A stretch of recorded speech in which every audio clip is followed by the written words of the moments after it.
Praise the lord, హల్లెలూయా. దేవుని నామంలో మీ అందరికీ వందనాలు. బాగున్నారండి? ఏదైనా చేయాలంటే, ఏదైనా మొదలు పెట్టాలంటే భయపడుతున్నారా? ఎందుకంటే పాస్ట్ లైఫ్లో అన్నీ కూడా నెగిటివిటీ చూడడం వల్ల, అన్నిట్లో అపవిజయం చూడడం వల్ల మళ్ళీ ఏమైనా స్టార్ట్ చేయాలన్నా, లేదా కొత్తవి స్టార్ట్ చేయాలన్నా, కొత్త బిజినెస్ స్టార్ట్ చేయాలన్నా, లేదా జాబ్కి అప్లై చేయాలన్నా భయపడుతున్నారా?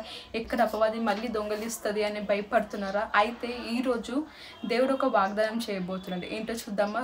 రోమిల్కి రాసిన పత్రిక 16వ అధ్యాయం 20వ వచనం. Romans chapter 16 verse 20. The God of peace will soon crush Satan under your feet. May the grace of our Lord Jesus be with you. సమాధానకర్తయగు దేవుడు సాతానును మీ కాల క్రింద శీఘ్రముగా చితక తొక్కించును. మన ప్రభువైన యేసుక్రీస్తు కృప మీకు తోడై ఉండునుగాక. ఆమేన్.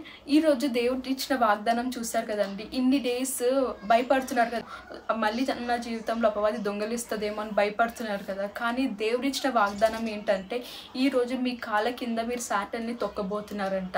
ఇంకా ఎప్పుడు కూడా అది మీ లైఫ్లో అడ్డుకోదంట. అవునా? ఈరోజు దేవుడు ఇచ్చిన వాగ్దానం ఇదే. భయపడకండి, దిగులు పడకండి. దేవుడు మీ జీవితంలో గొప్ప కార్యాలు చేయబోతున్నారు. ఎలాగైతే యోబు జీవితంలో అపవాది అలౌ అయినాక ఎన్నో నష్టపోయిండు యోబు, కానీ దేవుడు ఎంటర్ అయినాక దేవుడు 7 times యోబుని బ్లెస్ చేసిండు.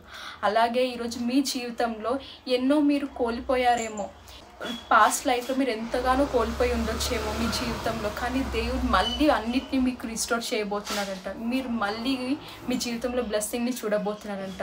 నమ్మండి, విశ్వసించండి, అన్నీ కూడా మళ్ళీ డబుల్ టైమ్స్గా రీస్టోర్ అవ్వబోతున్నాయి. Amen. God bless you all.